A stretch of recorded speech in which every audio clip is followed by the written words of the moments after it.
The Charleston County School District was stirred by controversy last year after then Superintendent Eric Galian was voted out of the position after only 4 months. Well, joining us as the new superintendent, we want to welcome Anita Huggins. Thank you for being here. Thanks for having me. So for our audience who's not familiar with you or your history, you just signed your contract back in February. So tell us a little bit more about your educational background. I've served in Charleston County for nearly 3 decades now. I started as an English teacher over on James Island. I've worked as a school principal in the district and in various roles at the district office. I've been honored to serve the Charleston community for quite some time. It's where my husband and I have raised our family, and I'm excited to serve now as a superintendent. Yeah, so you've seen changes over the course of those years as an educator, being right there on the front line, so to speak, in the classroom with children. So during that time, were you formulating what you thought the perfect superintendent should look like? I've certainly seen a lot of things over my course, over the years that I've spent in Charleston County. I've learned a lot from the great things that some superintendents have led and some things that where there were lots of opportunity for growth, that's for sure. So I think there's benefit to me having served in the area for quite so long. I know the area, I know what's worked, and I know what hasn't, and I've learned from some of the times that we've not been successful, so I know what not to repeat again in a lot of instances. So I've been very blessed, and blessed to work alongside Layla, some really talented superintendents in my tenure. So I've learned a lot from them, and I've learned a lot working alongside the talented educators that we have in Charleston. So what is your vision? You know, and I believe in adopting things that we admire in others and implementing those things in the job. Absolutely. So what are some of those things that maybe you did take away from those other superintendents and your vision for the future as a new superintendent? So one of the primary things that I've learned is that leading with a heart for people is paramount in this work, and leading with students at the heart of all of our decisions and everything we do is really critical if we're going to change the trajectory for children. So that's really important to me as I lead the district, is to listen to other people, to make people the focus of our work, and most importantly to make students the center of all of our decisions. And I'm committed to doing that as I lead for change here for whatever time I sit in the superintendent's chair. What do you feel that you've inherited that you do want to mold into your own vision?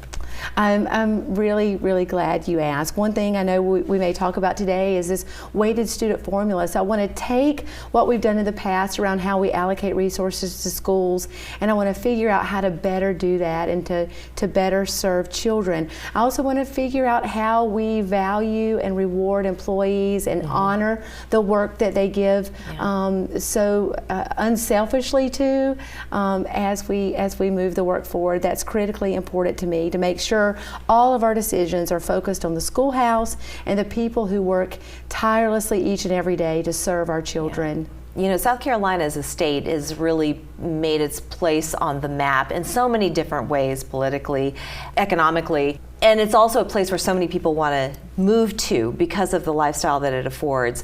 So that in and of itself is enough of a challenge, I would think, to really up the game in the classroom. And so where do you think that we're falling behind? Where can we make improvements to get those students competitive with the rest of not the country, but the world? Such a great question. We have so many opportunities to improve outcomes for kids, and all kids, not just underserved kids, but kids who are gifted. We have to do so, Layla, to make sure that our students are prepared for workforce readiness, for college, for career, whatever they choose to do, whether it be go to the military, start their own business. They have to leave with the critical thinking, the collaboration skills that they need to be successful. And so we have lots of different opportunities, and we're focused on that now more so than ever before. First, we have to level the playing field for kids. We have to make sure that all kids, particularly those who need resources the most, are given those opportunities. We have to make sure that kids have opportunities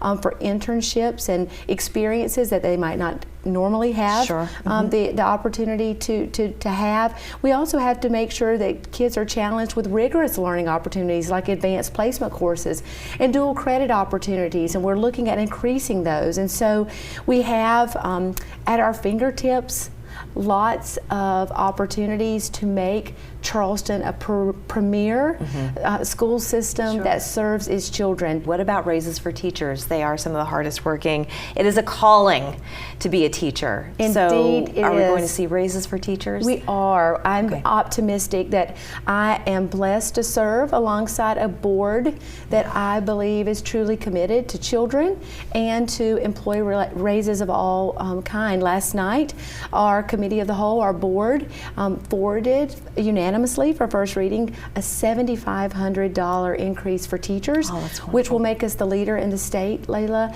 In addition to that, they have recommended 100% of market value for our classified employees, particularly those in our schools that serve our children the most. So it's an exciting time in Charleston. That's wonderful. And when is the budget going to get discussed and passed? The first reading is Monday, the 20th, Okay. All right. and then the second reading is in June. We'll have a public hearing June the 24th, and the second and final reading will be that evening. Anita Huggins, thank you so much for joining us today. We appreciate Absolutely. it. I'm We'll bring you honored back to. on. Please. Thank you. We're back after this.